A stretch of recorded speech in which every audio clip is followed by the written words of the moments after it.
பாடம் 16 அப்போஸ்தலர் நடபடிகள் மக்கதோனியாவை நோக்கி அவர்கள் பயணம் செய்தார்கள்.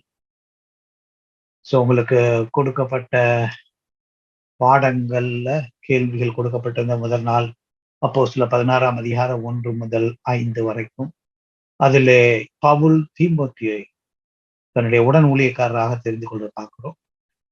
ஆண்டவர் எப்படி மக்கதோனியாவுக்கு பவுலையும் அவருடைய டீமையும் அழைக்கிறார் என்பதை நான் பார்க்கிறோம். லீதியால் ஆண்டவருடைய நற்செய்திக்கு மறு உத்தரவு கொடுக்கிறார். சிறையில் அடைக்கப்பட்டார்கள். பவுல் மற்றும் சீலா விடுவிக்கப்படுகிறார்கள். இந்த பிலிப்பி பட்டணத்தில் நடந்த ஊழியங்களை குறித்து இங்கு பார்க்கிறோம். பவுலும் சீலாவும் தெர்பை அடைந்தனர். அங்குதான் தனது முதல் பயணத்தில் ஊழியம் செய்தார். முதல் பயணத்திலையும் தெர்பா பட்டணத்தில் செஞ்சாங்க. திரும்பவும் 2வது பயணத்திலையும் அங்கு செல்கிறார்கள். அங்க இருந்து லிஸ்ராவுக்கு சென்றனர். அங்கு மக்கள் பவுலையும் என ஏற்கனவே எப்படி யோசித்தாங்க, இவர்கள் தான் வானத்தில் இருந்து இறங்கி வந்த கடவுள் என்று சொல்லி அப்போஸ்தலர் 14 அதிகாரத்தில் அவர்களை ஆராதனை செய்ய விரும்பினார்கள். அவர்கள் பலி செலுத்த விரும்பினார்கள்.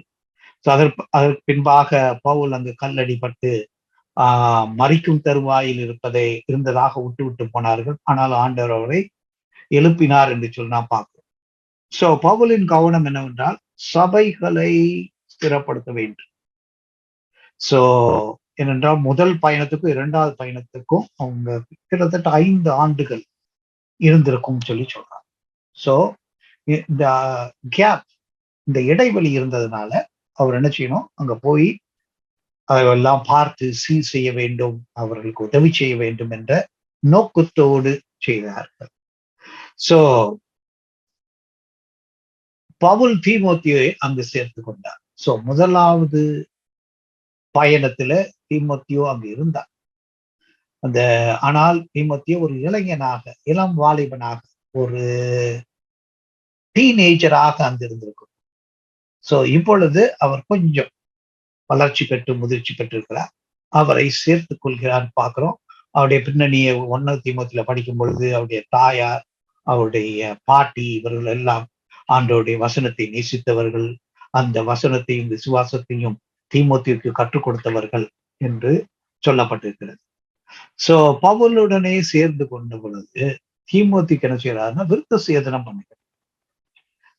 ஏன் விருத்த சேதனம் பண்ணுகிறார்? அது கண்டிப்பா, அது கட்டாயமா, செய்தது சரியா தவறா என்ற வாதம் விவாதம் தொடர்ந்து நடைபெற்றுக் கொண்டே இருக்கிறது. இந்த கட்டத்தில் நான் பார்க்கும் பொழுது தீமோத்தேயுக்கு விருத்த சேதனம் செய்ய வேண்டிய அவசியம் இல்லை என்றே சொல்ல வேண்டும். தீமோத்தேயுடைய தகப்பனார் ஒரு கிரேக்கர், தீமோத்தேயுடைய தாயார் ஒரு யூத பெண்மணி. அதனால அவர் கிரேக்கர் தகப்பனார் இருந்தபடினாலே அவர் விருத்த சேதனம் பண்ணியிருக்க மாட்டார். ஏன்னா பிறந்து 8வது நாளிலே பண்ண வேண்டும். ஒரு தகப்பனாக அவர் 8வது நாளிலே பண்ண விருப்பம் இல்லாதனால அது பண்ணாமல் அது தள்ளி போட்டு கொண்டே போய்விட்டது. இப்ப பவுல் என்ன சொல்றாரு, ஒருவன் யூதனாக மாற வேண்டிய அவசியம் இல்லை, கிறிஸ்துவின் சீஷனாக மாறுவதற்கு யூதனாக மாற வேண்டிய அவசியம் இல்லை என்று பல முறை சொல்கிறார். அப்படி இருக்கும்போது தீமோத்தேயுக்கு விருத்த சேதனம் பண்ண வேண்டியது அவசியமா அப்படின்னு சொல்லி கேட்டா பொதுவாக என்ன செய்வாங்க, இல்லை என்றுதான் சொல்லுவாங்க. ஆனால் இவர் என்ன செய்யறாரு, யூதர்களை பிரியப்படுத்த முயற்சி செய்கிறார். அங்குள்ள யூதர்கள் என்ன செய்யக்கூடாது, இவர் திருப்பி கல்லெறிஞ்சு கொள்ளக்கூடாது. அந்த யூதர்கள் திரும்ப திரும்ப நீ ஆண்டவருடைய உடன்படிக்கை விரோதமா இருக்கிறாய் என்ற குற்றச்சாட்டை தவிர்ப்பதற்காக இதை செய்திருக்கலாம். ஆனால் ஆண்டவரை பிரியப்படுத்துவது முக்கியம், மனிதர்களை பிரியப்படுத்துவது அல்ல. அதுக்கப்புறம் என்ன செய்யறோம், குழு பிரிகியா மற்றும் கலாத்திய பகுதி வழியாக சென்றது. கலாத்தியருக்கு எழுதப்பட்ட நிருபம் பார்க்கணும். கலாத்தியா என்பது ஒரு பிராந்தியம் மாதிரி, தமிழ்நாடு அல்லது ஆந்திரா மாதிரி ஒரு பிராந்தியம். அதுல பல ஊர்கள். கலாத்தியா பகுதியில பல திருச்சபைகள் இருந்தது. அங்கு உள்ள திருச்சபைகளுக்கு எல்லாம் எழுதப்பட்ட நிருபம் தான் கலாத்தியா. அங்கு ஆண்டவர் அவர்களை ஆசியாவிற்கு செல்ல தடை விதித்தார். அவங்களுக்கு என்ன செய்யறாரு, கதவுகளை அடைக்கிறார். அவங்க என்ன செய்யறாங்க, மிஸ்ஸியாவுக்கு பயணம் செய்கிறார். ஆனால் மிஸ்ஸியாவுக்கு ஆண்டவர் பயணம் செய்ய அனுமதிக்கவில்லை. சோ இது வந்து ஆண்டவருடைய அருட்பணி, மனிதனுடைய அருட்பணி அல்ல, ஒரு குடும்பத்துடைய அருட்பணி அல்ல, ஒரு உள்ளூர் சபையின் அருட்பணி அல்ல, அல்லது ஒரு டினாமினேஷன் உடைய அருட்பணி அல்ல. இது கர்த்தருடைய அருட்பணி. சோ திரும்ப திரும்ப இதை பார்ப்போம். God's mission. சோ அதனால ஆண்டவர் என்ன செய்வாரு, அவர்களை டைரக்ட் பண்ண முடியும். சரி, இவங்க சொல்லலாம் நான் இந்த ஊருக்கு தான் போகணும் அப்படின்னு சொல்லி நினைக்கிறேன். ஆண்டவர் என்ன செய்வார், அந்த ஊருக்கு போறதை தடை பண்ணி வேறு இடத்துக்கு வழி நடத்துவது ஆண்டவருடைய சித்தமாயிருக்கிறது, ஆண்டவருடைய திட்டத்தின் ஒரு அம்சமாக இருக்கிறது. அந்த திட்டத்திற்கு ஒப்பு கொடுக்க வேண்டியது ஒரு ஊழியக்காரருடைய கடமை. சோ எனவே பரிசுத்த ஆவியானவருக்கு வழிநடத்தலுக்கு அவர்கள் ஒப்பு கொடுக்கிறார்கள். சோ அங்கே ராத்திரியிலே பவுலுக்கு ஒரு தரிசனம் உண்டாயிற்று. அதுல என்ன, மக்கதோனியா தேசத்தான் ஒருவன் வந்து நீர் மக்கதோனியாவுக்கு வந்து எங்களுக்கு உதவி செய்ய வேண்டும் என்று தன்னை வேண்டிக் கொண்டதாக. சோ அங்க என்ன உண்டாது, இரவுல தங்கி கொண்டிருக்கும் போது மிஸ்ஸியாவுக்கு போக முடியல. சோ ஆண்டவர் இந்த பக்கம் போறதுதான் தடை பண்றாரு, எங்கு போவது அப்படின்னு சொல்லி யோசித்துக் கொண்டே பவுல் உறங்கும் பொழுது அந்த ராத்திரியில ஒரு தரிசனம். அந்த தரிசனத்துல ஒரு மனிதன் வருகிறான். அந்த மனிதன் யாரு, மக்கதோனியா தேசத்தை சேர்ந்தவன். மாசிடோனியான்னு சொல்லி ஆங்கிலம் சொல்லுவாங்க. மாசிடோனியான்னு சொல்றாங்கன்னா அலெக்சாண்டர் த கிரேட். நம்முடைய சரித்திரத்துல படிச்சிருக்கிறோம். அலெக்சாண்டர் உலகத்துல பல பிராந்தியங்களை தன் ஆட்சி கீழே கொண்டு வந்த ஒரு வாலிபன். சோ கிரேக்க நாட்டை சேர்ந்தவன். மாசிடோனியா, மக்கடோனியாங்கிறது கிரேக்கில் ஒரு பகுதி. சோ அந்த பகுதியை சேர்ந்த ஒரு மனிதன் என்ன செய்யலாம், இங்கு எங்களுக்கு உதவி செய்ய வாருங்க, எங்களுக்கு ஆண்டவருடைய அன்பை பற்றி சொல்ல வாருங்க, எங்களுக்கு நற்செய்தி அறிவிக்க வாருங்கள் அப்படின்னு சொல்லி பவுலுக்கு ஒரு தரிசனம் கிடைக்கும். சோ அந்த எங்க தரிசனம் உண்டாகுதுன்னா, துரோவாவில் இருந்த போது பவுலுக்கு அந்த தரிசனம் உண்டாகுது. சோ மக்கதோனியா வந்து ஏஜியன் கடலின் மேற்கில் உள்ளது. சோ ஏஜியன் கடல் ஒன்று இருக்கு. ஏஜியன் கடல் வந்து மத்திய தரைக்கடல், மெடிட்டேரியன் சி, மற்றும் ஆசியா மைனர். ஆசியா மைனர்னா டர்க்கி. சோ இன்னைக்கு வந்து துருக்கி நாடு அப்படின்னு சொல்லி நம்ம அடிக்கடி பேப்பர்ல வாசிக்கிறோம் அல்லது நியூஸ்ல கேட்கிறோம். அந்த துருக்கி நாட்டுக்கும் மத்திய திரைக்கடலுக்கும் இடையில உள்ள ஒரு கடலை தான் என்ன சொல்றாங்க, ஏஜியன் சி அப்படின்னு சொல்லி சொல்றாங்க. சோ தேவன் மிஷனரி குழுவை ஆசியாவில் இருந்து ஐரோப்பியாவை நோக்கி நகர்த்தினார். சோ இதுவரைக்கும் அவங்க என்ன செய்யாங்க, ஏசியாவிலே சுத்தி வந்தாங்க. சோ ஆண்டவர் என்ன செய்யறாரு, அவங்களை சரி அடுத்த கண்டத்துக்கு உங்களை எடுத்து செல்லலாம் அப்படின்னு சொல்லி ஐரோப்பாவை நோக்கி நகர்த்தினார். சோ ஏற்கனவே ஆப்பிரிக்கால கொஞ்ச மிஷினரி பணிகள் நடந்துகிட்டு இருந்துச்சு. சைப்ரஸ் போன்ற இடங்களுக்கு எல்லாம் நடந்துகிட்டு இருந்துச்சு. ஆனா யூரோப்பில், ஐரோப்பிய நாட்டுல ஒண்ணுமே நடக்கும். அதனால ஆண்டவர் என்ன செய்யறாரு, ஐரோப்பிய நாட்டுக்கு நற்செய்தி அறிவிக்கும்படியாக பவுலை அங்கு அனுப்புகிறார். சோ ஐரோப்பியாவிலே நடந்த முதல் மிஷினரி பணி என்று சொல்லும் பொழுது இது அப்போஸ்தலர் 16ஆம் அதிகாரத்துல நம்ம பார்க்கணும். சோ இது ஆண்டவருடைய பணி, ஆண்டவர் வழி நடத்துவார், ஆண்டவர் புதிய இடத்துக்கு எடுத்து செல்வார். சோ அதனாலதான் ஆங்கிலத்துல மிஸ்ஸியோ டை, இது லாட்டின் வேர்டு தான், மிஸ்ஸியோ டைன்னு சொல்லுவாங்க, அல்லது மிஸ்ஸியோ டின்னு சொல்லுவாங்க. அதுக்கு என்னன்னா தேவனுடைய பணி. சோ இது வந்து மாசிடோனியன் கால், மக்கதோனியாவிற்கான அழைப்பு அப்படின்னு சொல்லி மிஷினரி அல்லது அருட்பணி இதுல இலக்கியத்துல இதை வந்து ஒரு முக்கியமான ஒரு அம்சமாக்குறது. ஆண்டவர் என்ன செய்யறாரு, மிஷினரியில அனுப்புறது ஒரு பக்கம், ஒரு சில இடங்களிலே அந்த மக்களுடைய கூக்குரல் கேட்கிறது.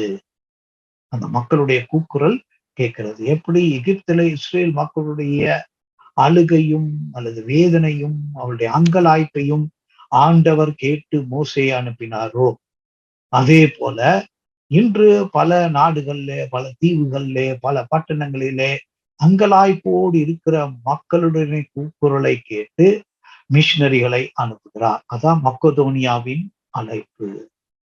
சோ மக்கதோனியாவில் உள்ள மக்கள் ஆண்டவரை அறிந்து கொள்ள வேண்டும் என்ற வாஞ்சை ஒரு சிலருக்கு இருந்தது.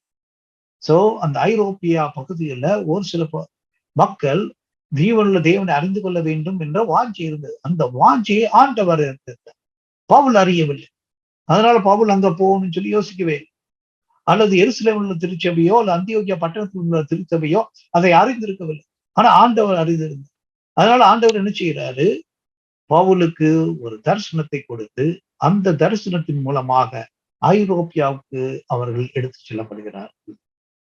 சோ ஏன்னா திருச்சபையின் தலை யாரு? ஆண்டவராகிய இயேசு கிறிஸ்து.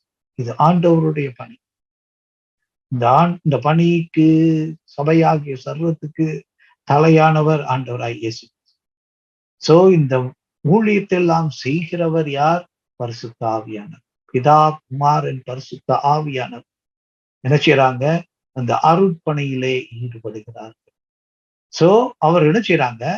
தரிசனத்தை கொடுத்தது மாத்திரமல்ல, அவர்கள் எந்த டைரக்ஷன்ல, எந்த திசையில செல்ல வேண்டும் என்று சொல்லி ஆண்டவர் தீர்மானிக்கிறார். சோ இது ஒரு முக்கியமான பகுதியா இருக்கிறது. அப்போஸ்தலர் 16ஆம் அதிகாரத்திலே மக்கெதோனியாவின் அழைப்பு. சோ அவங்க என்ன செய்றாங்க? பவுல் மற்றும் அவரது குழுவினர் ஏஜியன் கடலை கடந்து ஐரோப்பா கண்டத்துக்குள் நுழைகின்றனர். சோ நற்செய்தி அறிவிக்கும்படியாக ஐரோப்பிய கண்டத்துக்குள்ள பவுலும் அவருடைய குழுவினரும் அங்க போறாங்க. சோ அங்க பல நகரங்கள் இருக்கு. சோ அதுல ஒரு முக்கியமான நகரம் பிலிப். சோ பிலிப்பி நகரம் என்று சொல்லும் பொழுது அந்த இடம் ஒரு போர்க்களம் அல்லது போர் நடக்கிற இடமா இருக்கும். சோ இந்தியாவில் சொல்லுவாங்கல்ல பானிபட், ஃபர்ஸ்ட் பானிபட் வார், செகண்ட் பானிபட் வார் அப்படிலாம் நம்ம படிச்சிருக்கிறோம்.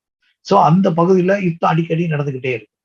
சோ அதே போல ரோம சாம்ராஜ்யத்துல பிலிப்பி ஒரு முக்கியமான நகரமா இருந்தது. அந்த நகரத்தை பகுதியில தான் அடிக்கடி யுத்தங்கள் நடைபெறும்.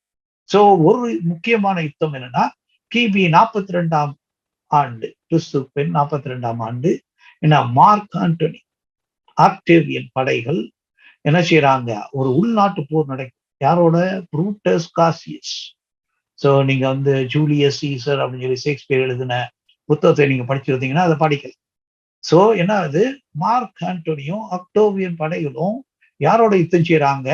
அதுல புரூட்டஸ் காசியஸோட யுத்தம் பண்ணி அவர்களை தோற்கடிக்கிறார்கள். சோ இந்த முக்கியமான யுத்தம். சோ பிலிப்பி பட்டணம் அந்த யுத்தத்துக்கு பெயர் பெற்றது. அதோடு கூட அங்க ஒரு கேரிசன் அல்லது ரோமர்களுடைய வீரர்கள், போர் வீரர்கள் தங்குகிற இடமா மாறிச்சு. சோ ரிட்டையரான ஜெனரல்ஸ், லெப்டினன்ட்ஸ் அவங்களாம் என்ன செஞ்சாங்க? பிலிப்பி பட்டணத்துல குடி அமர்ந்து அது ஒரு ரிட்டையர்ட் ஆர்மி பீப்புள் வாழ்கிற ஒரு பகுதியாய் மாறியது ரோம சாம்ராஜ்யத்துல. சோ அதனால பிலிப்பி நகரம் முக்கியமான நகரம். ஆனா இந்த பிலிப்பி நகரத்துல யூதர்கள் அதிகம் இல்லை. ஒரு புகழ்பெற்ற நகரம், முக்கியமான நகரம். இது ஐரோப்பிய கண்டத்துல இருந்தது. ஆனால் அங்கு யூதர்கள் இல்லை. சோ யூதர்கள் இல்லைன்னா யூதர்களுக்கு ஆலயம் இல்லை. சோ யூதர்கள் ஒரு குறைஞ்ச குடும்பம் 12 இல்லை 20 30 குடும்பங்கள் இருந்தா ஒரு ஆலயத்தை கட்டிடுவாங்க. சோ அங்க ஒரு யூதரும் இல்லை. 1-2 பேர் இருந்திருப்பாங்க. ஆனா அவங்க ஆலயம் கட்டுகிற அளவுக்கு அவர்கள் கூடி வரவில்லை, ஆராதனை நடைபெறவில்லை. அதனால ஓய்வு நாள் அன்று பவுல் என்ன செய்கிறார்? ஆற்றங்கரைக்கு சென்று ஜெபம் செய்கிறார்.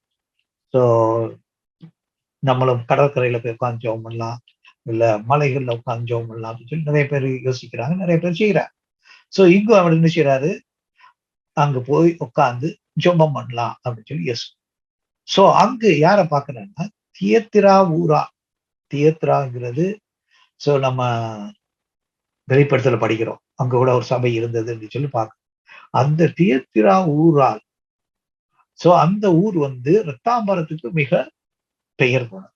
அதனால தியத்திராவில் ஊராளன லிடியா அங்கே உள்ள இரத்தாம்பர துணிமணிகளை வாங்கி அல்லது தன்னுடைய சொந்த ஊர்ல இருந்து எடுத்துக்கொண்டு பிலிப்பி பட்டணத்துல விற்பனை செய்கிறார்.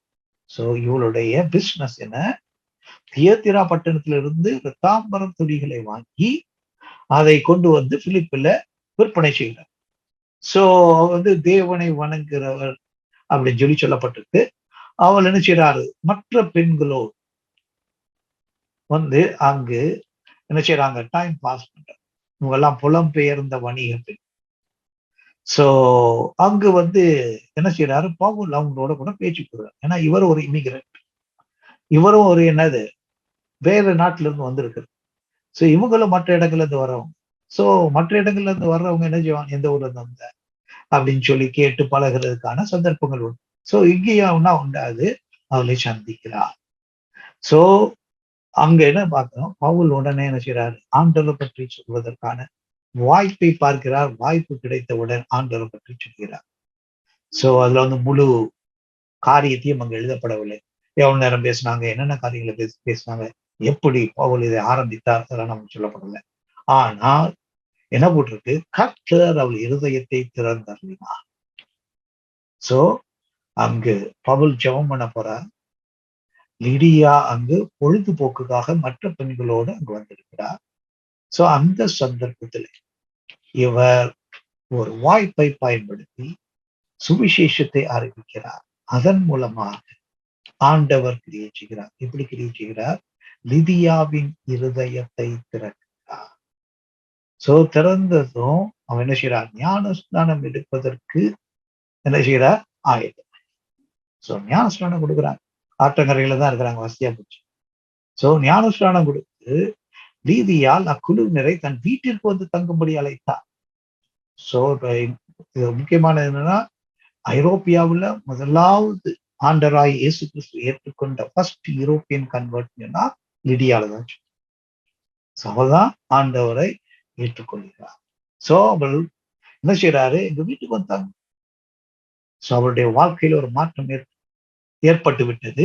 அவ என்ன சொன்னா, நீங்க குழுவா எங்க தங்கி இருக்கிறீங்க? ஏன் காசெல்லாம் வீணாக்குறீங்க? எங்க வீட்டுல தங்குங்க. எங்க வீடு பெரிய வீடா. ஏன்னா ஒரு வியாபாரி பெரிய வீட்டுல இருந்து. சோ அங்க வந்து தங்கும்படியாக அவரை வருந்தி அழைக்கிறார். அவர்கள் போய் அங்க தங்குகிறார்கள். சோ அங்க தங்கிட்டு என்ன செய்யறாங்க? டெய்லி ஒரு பக்கமா போய் மற்றவர்களோடு பேசி ஆண்டவருடைய சத்தியத்தை அறிவிக்கிறார். சோ அப்படி டெய்லி அவன் புறப்பட்டு போகும்போது, சோ லிடியாவின் வீட்டுக்கு அருகில் அல்லது அந்த தெருவில் இருந்த ஒரு பேய் பிடித்த அல்லது பிசாசினால் ஆட்கொள்ளப்பட்ட, அசுத்தாவினால் ஆட்கொள்ளப்பட்ட ஒரு அடிமை பெண். சோ அந்த அடிமை பெண் மேல என்ன வரும்? சாமி வரும். இந்த சாமி வர்றதுனால அவ என்ன செய்வா? குறி சொல்லும். சோ இந்த குறி கேட்கறதுக்காக நிறைய பேர் வருவாங்க. சோ இந்த குறி கேட்டுட்டு பணத்தை அவளுக்கு நிறைய கொடுப்பாங்க. ஆனா அந்த பணம் அவளுடையது அல்ல. அதை யார் பறித்துக் கொள்வா? அவளுக்கு ஒரு சொந்தக்காரர், அதாவது அவளை அடிமையாக வைத்திருந்த ஒரு முதலாளி, அந்த முதலாளி எல்லாத்தையும்.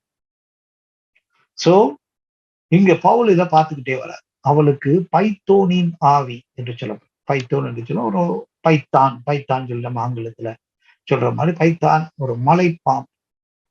சோ அது வந்து அந்த மலைப்பாம்பு என்னன்னா அப்பல்லோவுக்கு அர்ப்பணிக்கப்பட்ட ஒரு ஆலை.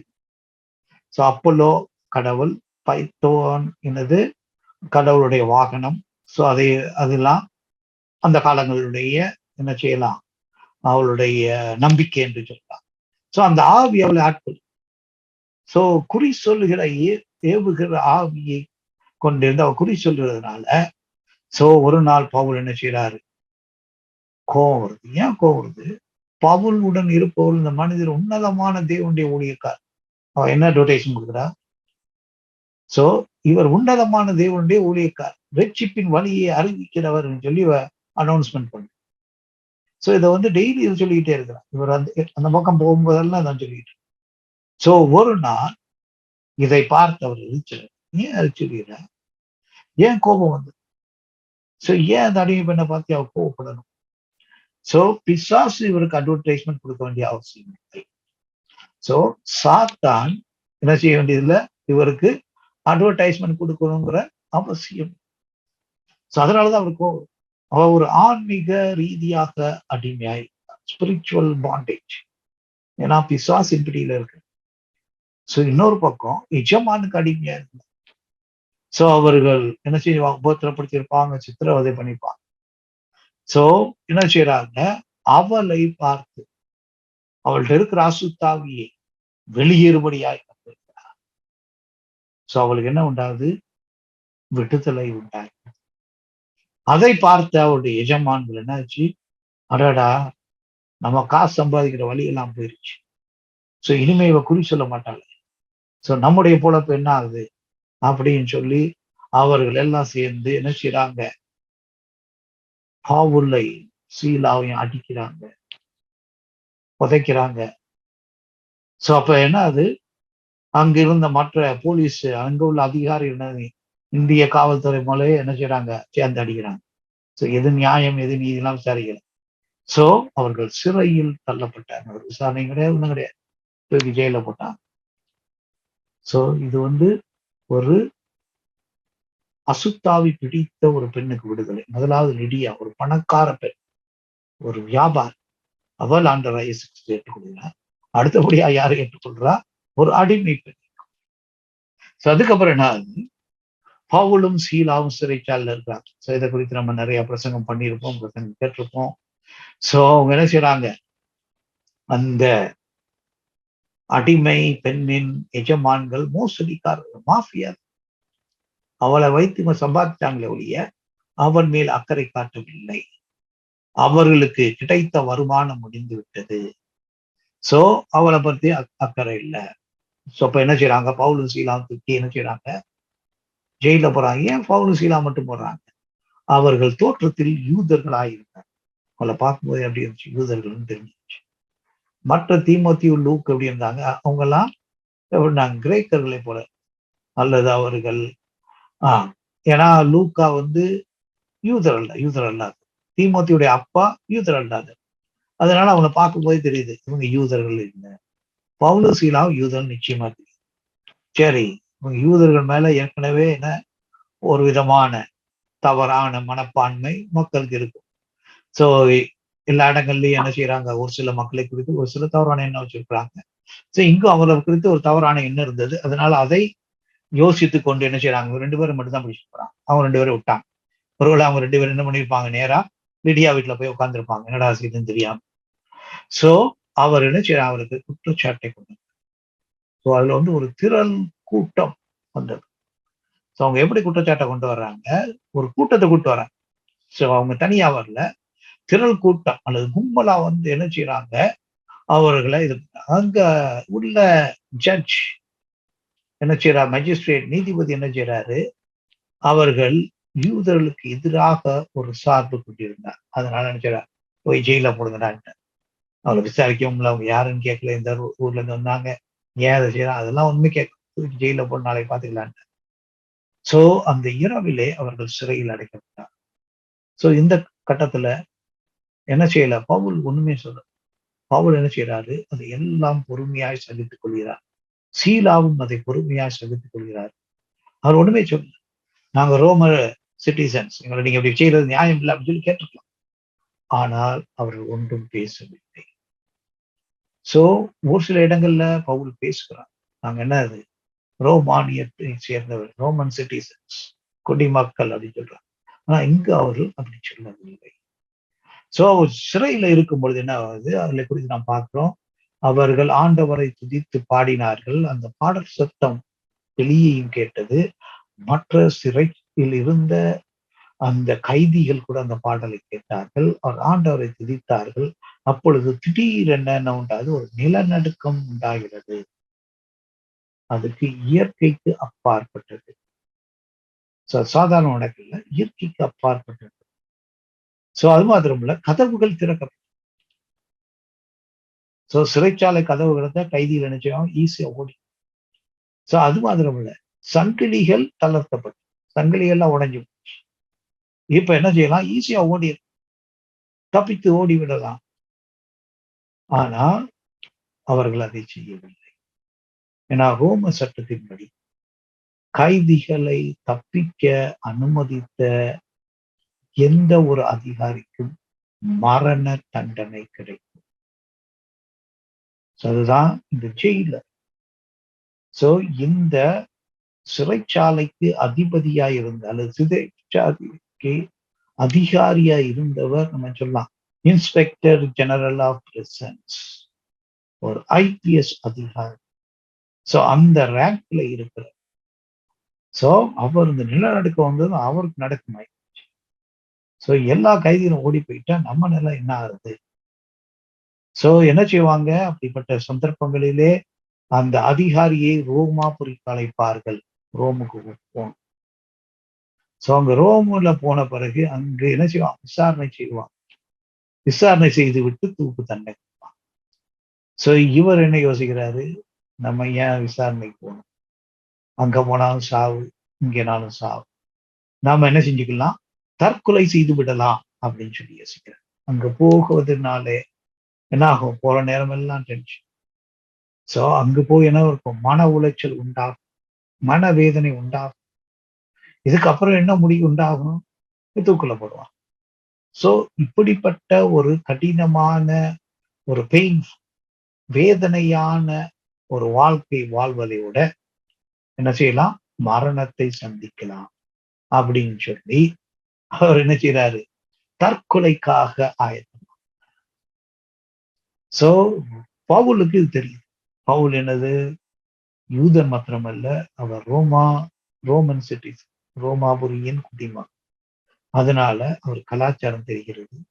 அந்த ரோம அரசாட்சியின் கீழ் இருக்கிற சட்டங்கள் எல்லாம் அவருக்கு தெரியுது.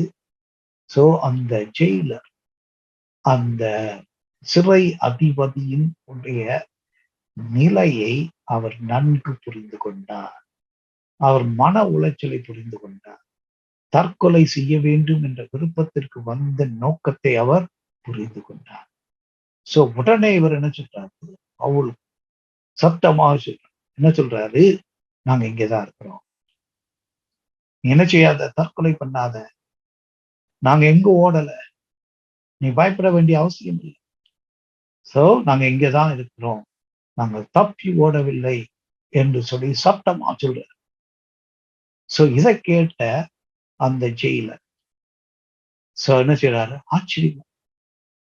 ஒரு பூகம்பம் வருது. சிறையில இருக்கும்போது பாட்டு பாடுறாங்க, வித்தியாசமான சோ பூகம்பம் வருது. தப்பிப்பதற்கான ஒரு வாய்ப்பையே கடவுளே கொடுத்த மாதிரி கொடுத்திருக்காரு.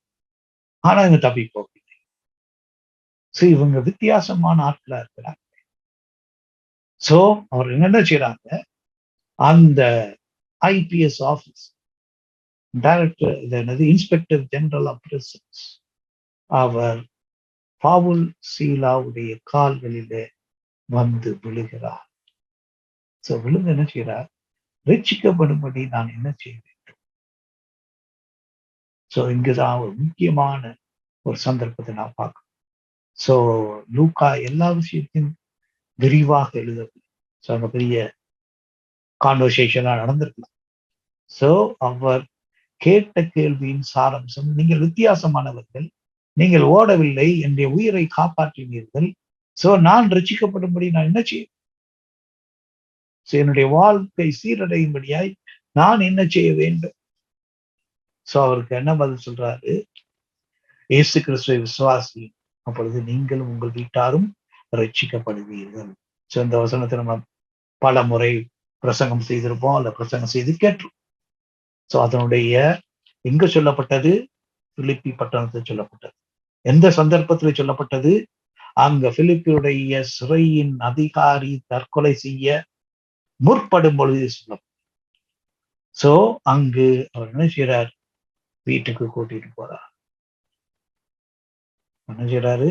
வீட்டுக்கு வாங்க, நீங்க சிறையில் இருக்க தகுதியுள்ளவர்கள் அல்ல, நீங்க என்ன செய்யணும்? வீட்டுக்கு வாங்க. சோ வீட்டுல போய் அவங்க என்ன செய்வாரு? மனைவி பிள்ளைகள்லாம் எழுப்பி இவங்களுக்கெல்லாம் சாப்பாடு செஞ்சு கொடுத்து இவருடைய காயங்கள் எல்லாம் கட்டி, சோ இவன் அங்க வந்து என்னது, ஒரு ஆல் நைட் ப்ரேயர் மாதிரி ஆல் நைட் மீட்டிங் நடக்குது. சோ என்னது, அவரும் அவருடைய குடும்பத்தினர் அனைவரும் ஞான ஸ்நானம் பெற்றார்கள். சோ அங்கு ஒரு சிறை அதிகாரி, ஒரு ஐபிஎஸ் ஆபீசர், அவருடைய மனைவி, அவருடைய பிள்ளைகள், அவருடைய வேலைக்காரர்கள், பிள்ளைகளுடைய வயசு என்னன்னு சொல்லப்படல, 5 வயசு பிள்ளைகளா, 15 வயசு பிள்ளைகளா, அதெல்லாம் சொல்லப்படல. அவருடைய முழு குடும்பத்தில் எத்தனை பிள்ளைகள் இருந்தாங்கன்னு சொல்லப்படும்.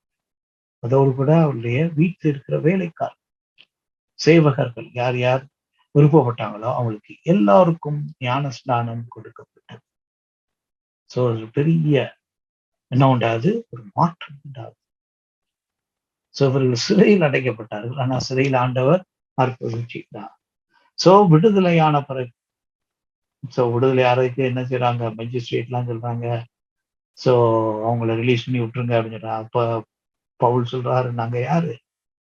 You the citizens. சோ நாங்க வந்து ரோமன் சிட்டிசன், ரோமாபுரியின் குடிமக்கள். நீங்க வந்து உங்க இஷ்டம் போல அடிச்சீங்க, இஷ்டம் போல தூக்கி எங்களை உள்ள போட்டீங்க. சோ இப்ப நீங்க வீட்டுக்கு போங்கன்னு என்ன நினைச்சிட்டு இருக்கு அப்படின்னதும் அந்த நீதிபதிகள் எல்லாம் பயந்து போயிட்டான், அரண்டு போயிட்டான். என்னடா அது, யாருன்னு தெரியாம நம்ம நாட்டுல கைய வச்சுட்டோம். சோ அப்போ வந்து என்ன செய்யறாங்க, வருந்தி கேட்கறாங்க, அப்பா நீ ஜெயில இருக்க வேண்டிய ஆள் இல்ல, நீங்க உங்க வழியை பார்த்து போங்க, உங்க ஊரை பார்த்து போங்க. சோ இங்க இருந்தீங்கன்னா எங்களுக்கு தான் ஆபத்து, தயவு செய்து போயிருங்கன்னு சொல்லி சொல்றாங்க. சோ அப்ப என்ன நடக்குது, விடுதலைக்கு பிறகு அவங்க லீதியாவின் வீட்டிற்கு சென்றார்கள். லீதியாவின் வீட்டுல யார் காத்துட்டு இருந்தா, தீமோத்தியும் லூக்காவும் காத்துட்டு இருந்தாங்க. சோ மற்றவங்க இருந்தாங்க அங்க, விசுவாசத்தில் உறுதியாய் இருங்கள் என்று சகோதரர்களை அறிவித்து விட்டு அங்கிருந்து புறப்பட்டார். அப்ப என்ன இருக்கும், சோ அங்கு லிதியா மட்டும் இல்ல, அந்த அடிமை பெண் மட்டுமல்ல, இன்னும் பல பிலிப்பி பட்டணத்துல ஆண்டவராகிய இயேசு கிறிஸ்துவை ஏற்றுக்கொண்டு என்ன என்ன பார்க்கிறோம், லிடியாவின் வீட்டிலே ஒரு சபை கூடி வர ஆரம்பிக்கிறது. அவ்வளவு காரியம் நடந்திருக்கு. நமக்கு வந்து 3 முக்கியமான காரியங்கள் தான் லூக்கா எழுதி கொடுக்கிறார். மீதியெல்லாம் அவரு சொல்லல. சோ அங்கு என்ன செய்றாரு, அங்கு உள்ள விசுவாசிகள், அங்கு உள்ள சபை கூடி வரவர்களை கூப்பிட்டு அவர் என்ன செய்றாங்க, விசுவாசத்திலே உறுதியாய் இருங்கள் என்று அறிவுறுத்திட்டு அங்கிருந்து புறப்பட்டார்கள். ஒரு சிலர் என்ன யோசிக்கிறாங்கன்னா, லூக்காவை அங்கு விட்டு விட்டு புறப்பட்டார்கள். சிறிது காலம் லூக்கா அங்கு தங்கி பின்பு பவுலோடு சேர்ந்து கொண்டார் என்று சொல்லி ஒரு சில கருத்து நிலவுகிறது. அது என்னமோ தெரியாது. இந்த பிலிப்பு பட்டணத்திலே ஆண்டவர் பெரிய காரியங்கள் செய்தார். சோ இந்த பிலிப்பு பட்டணம் மக்கள் பவுலை மிகவும் நேசித்தார். அதனாலதான் பிலிப்பியருக்கு எழுதப்பட்ட நிருபம். சிலர் ரொம்ப அருமையா எழுதுறார், அன்போடு எழுதுறார். சோ ரோம பட்டணத்துல இவர் சிறைச்சாலையில வைக்கப்பட்ட பொழுது இந்த பிலிப்பி பட்டணத்தார் தான் பவுலுக்கு என்ன செய்தாங்க, உதவி செய்தார், பணத்தை அனுப்பினார்கள், அவருக்கு சகாயம் செய்தார்கள், அவரை குறித்து அக்கறை காட்டினார்கள். அதனாலதான் பிலிப்பியருக்கு நிருபத்துல பல வசனங்களை நமக்கு, ஆறுதலான வசனங்கள் நமக்கு விசுவாச வசனம் இருக்கும்.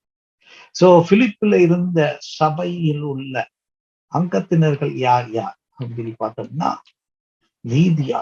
சோ லீதியா வந்து என்ன பார்த்தோம், ஒரு வணிகம் செய்கிற ஒரு பெண், ஒரு பிசினஸ் மேன். திருமணமானவளா, அநேகமாக திருமணமாகவில்லை, சிங்கிள் உமன். நிறைய நேரத்துல என்ன யோசிக்கிறோம், திருமணமாகாதவங்க எல்லாம் நல்லவங்க இல்லை அப்படி கலாச்சாரத்துல தவறான எண்ணங்கள்.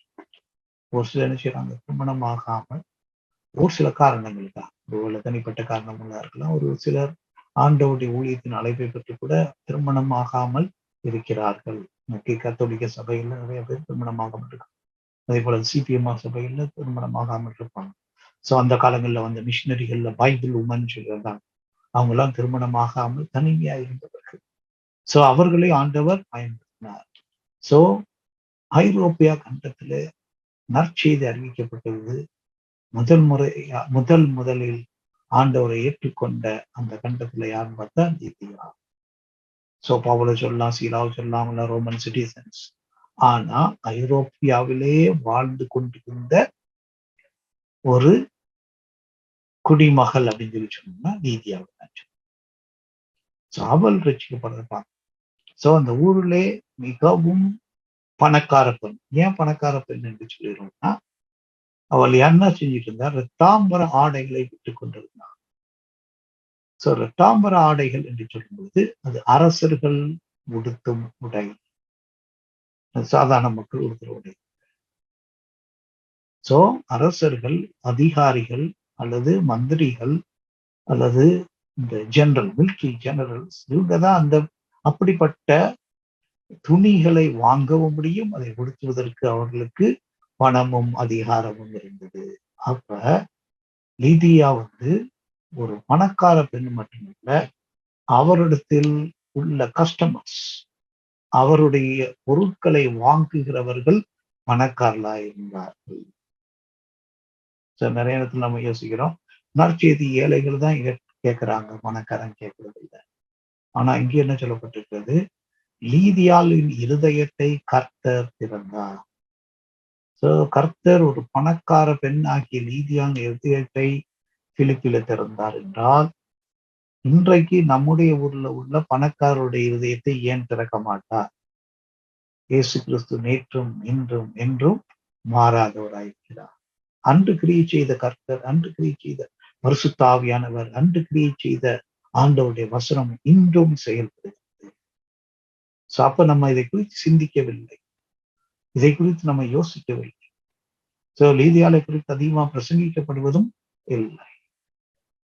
சோ இங்கு ஒரு பெண், இன்னொன்னு வந்து சிங்கிள் உமன், திருமணமாகாத பெண், மூணாவது பிசினஸ் உமன், ஒரு வணிகத்தில் ஈடுபடுகின்ற பெண். சோ இவளுடைய வாழ்க்கை ஆண்டவர் மாற்றினார். இவருடைய வீட்டிலே திருச்சபையானது கூடி வந்தது. சோ அங்க என்ன ஆகுது? ஐரோப்பியாவுல முதல்ல உருவாக்கப்பட்ட சபையில யார் தலைவர்?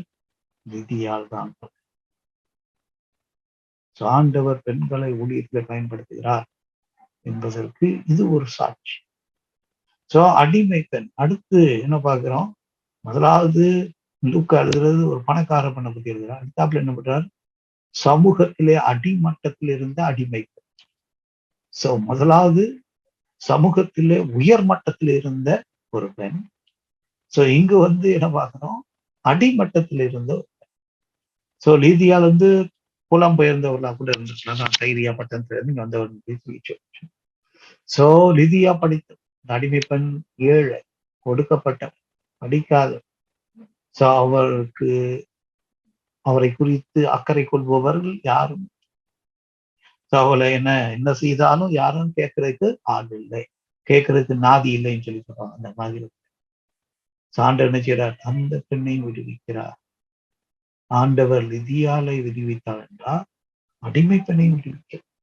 ஆண்டவர் என்ன செய்யறதில்ல, பாரபட்சம் பார்க்கிறவர்கள் அல்ல. பணக்காரலா இருந்தாலும் சரி, ஏழைகளா இருந்தாலும், உயர் மட்டத்துல இருந்தாலும் சரி, அடிமட்டத்துல இருந்தாலும் சரி, இருவருக்குமே தேவை நற்செய்தி. இருவருக்குமே தேவை ஆண்டவருடைய வசனம். இருவருக்குமே தேவை ஆண்டவருடைய கிருபை. சோ இந்த ஒடுக்கப்பட்ட பெண் ஒரு ஜீவன். சோ மூன்றாவது என்ன பார்க்கணும்? காவல். காவல் என்று சொல்வதை காட்டிலும் சிறை அதிகார், ஒரு கவர்மெண்ட் ஆபீஸ். சோ இவர் என்ன செய்யறாரு? ஆண்டை ஏற்றுக்கொள்றார், இவருடைய குடும்பமாக ஏற்றுக்கொள்றார். சோ என்ன பார்க்கிறோம்? எல்லா வர்க்கத்திலும் இருந்து இயேசு கிறிஸ்துவை ஏற்றுக்கொள்கிறார். லிதியா உயர் வர்க்கம், சமுதாயத்துல உயர்ந்த வர்க்கம் சொன்னா, சோ காவலன் நடுத்தர வர்க்கம், மிடில் கிளாஸ். சோ லிதியா வந்து நம்ம என்ன சொல்லலாம்? Upper class. சோ இந்த கவர்மெண்ட் ஆபீஸர் மிடில் கிளாஸ், நடுத்தர ஊதியம் அல்லது சம்பளம் பெறுது. சோ அடிமை பெண் என்பது ஏழை. சோ பிலிப்பி சபையில எல்லாரும் இருந்தார். ஏழைகள், ஒடுக்கப்பட்டவர் இருந்தார்கள், நடுத்தர வர்க்கத்தை சேர்ந்தவர் இருந்தார்கள், பணக்கார வர்க்கத்தை சேர்ந்தவர் இருந்தார்கள். அவர்கள் எல்லாரும் சமமாக ஆண்டவரை ஆராதித்து. சோ இது வந்து ரொம்ப முக்கியமானது, கவனத்துக்குரியது. எப்படி திருச்சபைகள் அப்போஸ்தலர்ல உருவானது என்று பார்க்கிறோம். சோ அப்போஸ்தலர் 26 என்ன பார்க்கிறோம்? 3வது மிஷனரி பயணம் போது பவுல் மீண்டும் இந்த பட்டணத்துக்கு வருகிறார். அப்போஸ்தலர் 26 நாம் பார்ப்போம். இப்ப என்ன செய்யறார்? ஊழியத்தை செய்கிறார். சபை உருவாக்கப்படுகிறது. இந்தியாவின் வீட்டிலே சபை கூடி வருகிறது. இவங்க என்ன செய்யறாங்க? புறப்பட்டுறாங்க. ஆனா ஒரு சில ஆண்டுகள் கழித்து மீண்டும் அங்கு வருகிறார். அதற்கப்புறம் சிறையில் பிடிக்கப்பட்ட போது அவங்களுக்கு ஒரு கடிதத்தை எழுதுகிறார் அப்படின்னு சொல்லி நம்ம பார்க்கிறோம். சோ இந்த 16ஆம் அதிகாரம் மிக முக்கியமான அதிகாரமாக இருக்கிறது. சோ என்ன பார்க்கிறோம்? சோ 5 முக்கியமான காரியங்கள். ஒண்ணு வந்து தீமோத்தேயு சேதனம் பண்றது ஒரு பக்கம், இன்னொரு பக்கம் ஒரு ஊழியக்காரனாக தெரிந்தெடுக்கப்படுகிறது. ஒரு வாலிபன் என்ன செய்யறாரு? ஊழியத்திற்கு என்று அழைத்து செல்லப்படுகிறார். முதல் மிஷினரி பயணத்துல அவர் ரட்சிக்கப்படுறாருன்னு சொல்லலாம். 2வது மிஷினரி பயணத்தில் தீமோத்தேயு ஒரு ஊழியக்காரனாக ஏற்றுக்கொள்ளப்படுகிறார். சோ அவர் என்ன செய்யறார்? பவுலோடு கூட பல இடங்கள்ல பிரயாணம் சென்று ஊழியம் செய்து. சோ பின்னர் தீமோத்தேயுக்கு எழுதின நிருபத்தை நாம் வாசிக்கிறோம். அதுல நமக்கு தெரியுது பவுலுக்கும் அவருக்கும் இருந்த உறவு என்ன. சோ தீமோத்தேயு எப்படி ஆவியக்குரிய பிரகாரமாய் வளர்ந்தார், சிறந்து விளங்கினார் என்பதை அந்த நிருபத்திலிருந்து நான் பார்க்கிறோம். சோ 2வது முக்கியமான காரணம் மாசிடோனியன் கால். ஆண்டவர் மிஷனரி பணியை வழி நடத்துகிறது. இது அவருடைய பணி, அருட்பணி கர்த்தருடைய.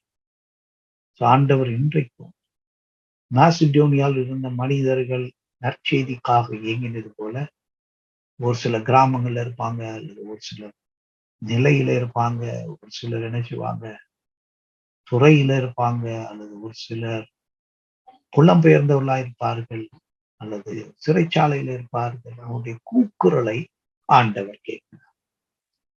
அந்த கூக்குரலை கேட்டு மோசேயை எப்படி எகிப்துக்கு இஸ்ரேலை மீட்கும்படி அனுப்பினாரோ, இன்றும் கர்த்தர் மிஷனரிகளை, அருட்பணியாளர் அவர்களுக்கு நற்செய்தி அறிவிக்கும்படியாக, அவர்களை விடுதலை செய்யும்படியாக அனுப்புகிறார்.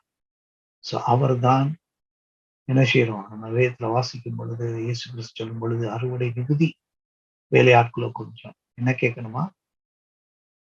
அறுப்பு பணி செய்கிறவர்கள், அறுவடை செய்கிறவர்களை ஆண்டவர் அனுப்பும்படியாக அறுவடைக்கு எஜமானாகிய தேவனிடத்தில் வேண்டிக் கொள்ளுங்கள். அறுவடை கர்த்தருடையது. அறுவடை பணிக்காக வேலையாட்களை அனுப்பும்படி என்ன செய்யணும்? நாம் வேண்டிக் கொள்ள வேண்டும். மாசிடோனியாவில் அறுவடை பணிக்காக, மக்கதோனியாவில் அறுவடை பணிக்காக ஆண்டவர் என்ன செய்கிறார்? பவுலையும் சீலாவையும் லூக்காவையும் தீமோத்தேயும் அனுப்புகிறார். அதுக்கப்புறம் என்ன பார்க்கிறோம்? திருச்சபையில எல்லா நிலையில் உள்ள மக்கள் இருக்கிறார். உயர்ந்த பதவியில் இருக்கிறவர்கள், பணக்காரர்கள், அதே போல நடுத்தர வர்க்கத்தைச் சேர்ந்தவர்கள், அதே போல சமுதாயத்திலே அடிமட்டத்தை சேர்ந்தவர்கள். எல்லாரும் எப்படி ரசிக்கப்பட வேண்டும்? விசுவாசத்தை கொண்டுதான் ரசிக்கப்படும். ரெடியா பணத்தை கொடுத்து ரசிக்குவாங்க முடியும். விசுவாசத்தினால்தான் ரசிக்கலாம். ஒரு அடிமை என்ன செய்யணும்? விசுவாசத்தின் மூலமாக தான் ரசிப்பேன். அவர்கிட்ட கொடுக்கறதுக்கு ஒண்ணுமே. சிறை அதிகாரம் இருந்துச்சு, ஆனா கொடுக்கறதுக்கு ஒண்ணு. அவர் எப்படி ரசிக்கப்படணும்? இயேசு கிறிஸ்துவின் நாமத்தினாலே விசுவாசிப்பதனாலே ரட்சிக்கப்பட வேண்டும். நம்முடைய திருச்சபையில பல வர்க்கத்தை சேர்ந்தவர்கள் இருக்க வேண்டும் என்று சொல்லி எதிர்பார்க்க வேண்டும், ஜெபிக்க வேண்டும். பிலிப்பி பட்டணத்துல என்ன இருந்தது? ஒரு கும்பல் இருந்துச்சு. ஆண்டவருடைய பணியை எதிர்ப்பதற்கு இப்பொழுதுமே ஒரு கும்பல் எங்கேயாவது இருந்துட்டே இருக்கும். எப்ப இருந்துச்சு? 1ஆம் நூற்றாண்டிலேயே இருக்கு, இப்ப 21ஆம் நூற்றாண்டிலேயும் இருக்கு. பெரிய மாற்றங்கள் ஒண்ணு கிடையாது. அங்க நீதிபதிகள் இருந்தாங்க, நீதிபதிகள் கும்பலோட சேர்ந்துட்டாங்க, நீதியை செய்யவில்லை. இன்றைக்கும் பெரும்பாலான இடங்கள்ல என்ன ஆகுது? நீதிபதிகள் கும்பலோடு சேர்ந்தாங்க. மிக குறைவாக தான் நீதி வழங்கப்படுகிறது. இந்த சபையானது ஒரு மகிழ்ச்சிகரமாக, அதனாலதான் இந்த சபைக்கு பவுல் எழுதும்போது என்ன செய்வாரு? கர்த்தருக்குள் எப்பொழுதும் சந்தோஷமாயிருங்கள் என்று மறுபடியும் உங்களுக்கு சொல்கிறேன். இந்த சபை ஒரு மகிழ்ச்சி நிறைந்த ஒரு சபை. இந்த சபையில என்ன பார்க்கிறோம்? பவுலோடு கூட சரியான உறவு வைத்திருந்த, ஐக்கியம் வைத்திருந்த சபை. பவுலோடு கூட தொடர்பு கொண்டு கொண்டே இருந்தார்கள். இந்த பிலிப்பு பட்டணத்துல ஒரு ஊழியம் ஒரு பெரிய ஒரு அதிசயப்படத்தக்கதான. நம்முடைய இந்த பட்டணத்துல இருக்கிறோம், ஆண்டவர் பிலிப்பி பட்டணத்துல செய்தது போல நம்முடைய பட்டணத்திலையும் செய்ய முடியும் என்பதை இது காட்டுகிறது. ஆண்டவர் நித்யாவில் இருதயத்தை திறந்தது போல நம்முடைய பட்டணத்துல வாழ்கிறவருடைய இருதயத்தை, எப்படி ஆண்டவர் பிசாசின் பிடியிலிருந்து அந்த அடிமை பண்ணி விடுவித்தது போல பிசாசின் பிடியில் இருக்கிற மக்களை ஆண்டவர் விடுவிக்க வேண்டும். அதிகாரத்தில் உள்ளவர்கள் இயேசு கிறிஸ்துவை கண்டுகொள்ளும்படியாக ஆண்டவர் வாய்ப்புகளை உருவாக்க வேண்டும். அப்படிப்பட்ட திருச்சபைகளை ஆண்டவர் நம்முடைய காலங்களிலும் எழுப்ப ஒரு வாக்க ஆண்டவர் நமக்கு உதவி செய்வாராக.